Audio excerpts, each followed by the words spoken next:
The island of Sodor had many visitors, and the Fat Controller had scheduled more trains.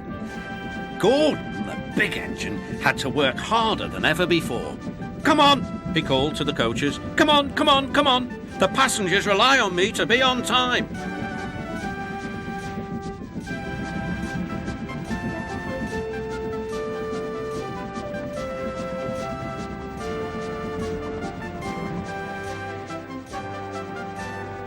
Whenever Gordon finished one journey, it was time for another to begin. "Never mind," he puffed. "I like a good long run to stretch my wheels."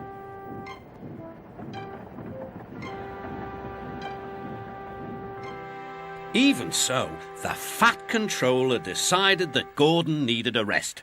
"James shall do your work." James was delighted.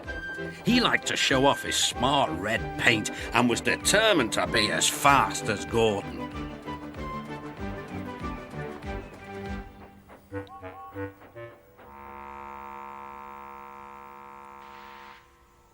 "You know, little Toby," he boasted, "I'm an important engine. Everyone knows it. I'm as regular as clockwork, never late, always on time." "Says you," replied Toby. Just then the Fat Controller arrived.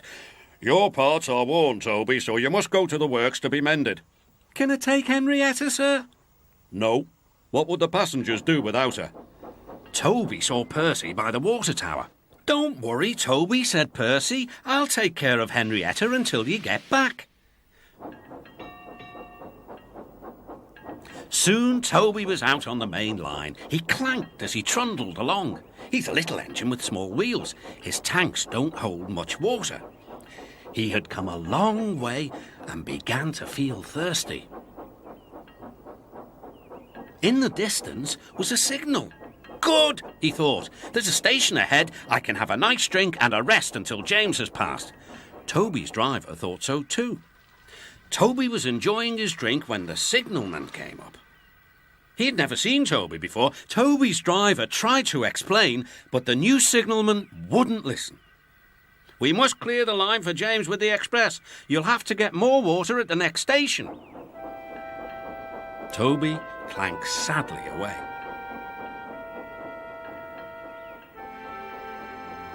Hurrying used a lot of water, and his tanks were soon empty.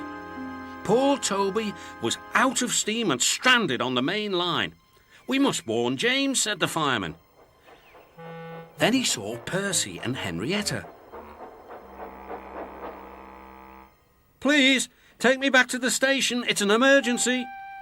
Henrietta hated leaving Toby.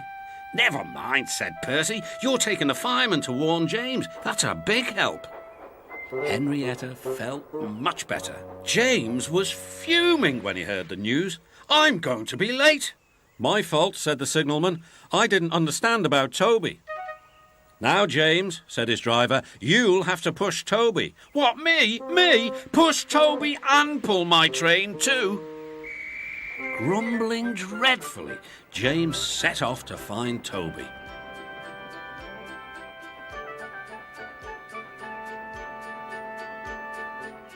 He came up behind Toby and gave him a bump. "Get on, you!"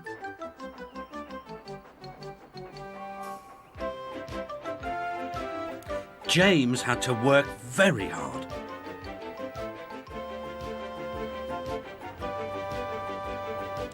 When he reached the workstation, he felt exhausted.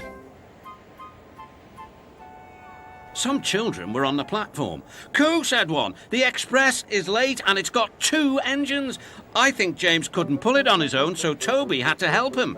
"Never mind, James," whispered Toby. "They're only joking." "Ha, ha," said James.